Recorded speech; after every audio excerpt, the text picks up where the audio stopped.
Could alpha and galena make you stop eating red meat and dairy products? Given Alphaba's love for the creatures of Oz and their combined magic powers, yeah, probably.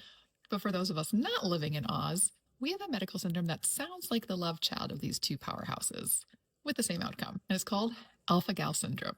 Alpha-gal syndrome is an allergy to red meat and other products from mammals, so animals with hair. It happens when you're bit by a certain type of tick. If you live in the United States, that's the Lone Star tick. The tick bite causes your body to make antibodies against a sugar molecule called galactose alpha 1,3 galactose, or alpha-gal for short. And this is found in mammalian meat and their products. Unlike most food allergies, where symptoms happen within minutes, the reaction to alpha-gal is quite delayed, up to 3 to 8 hours after ingestion of a product. And this is often why the diagnosis is delayed, because the people aren't putting together eating something like a beef burger and then having symptoms 3 to 8 hours later as being connected. Symptoms of alpha-gal syndrome vary amongst people. This can be anything like hives or itchy skin, stomach pain, nausea, vomiting, diarrhea, swelling of the face, the lips, the tongue, the throat, difficulty breathing, and in some cases, even severe allergic reactions like anaphylaxis.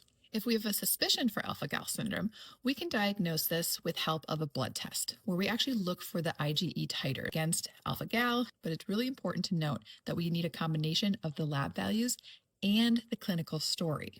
Because some people may be sensitized against alpha-gal and their titers might be high, but clinically speaking, they don't have reactions to those products. And then we also want to check to see if your symptoms improve if you avoid mammalian products. So this would mean avoiding products like beef, pork, lamb, venison, and other mammals, organ meats and innards, lard, beef broth, gravies, and even gelatin, which can be found in a lot of things, especially candies, but even pork casings on some poultry products, or bacon that flavors many dishes. Most people with alpha-gal syndrome can tolerate low amounts of low-fat dairy products. But if your symptoms continue, you may also need to avoid things like whole milk, ice cream, heavy cream, soft cheeses. Also important to note here are medications, because many will include gelatin, or if you take a thyroid supplementation such as Armour that comes from pigs. Does this make people essentially vegetarians for the rest of their lives? Not necessarily. So with avoiding further tick bites and avoiding the foods that I mentioned, many people after time can start to slowly introduce products to see how they do.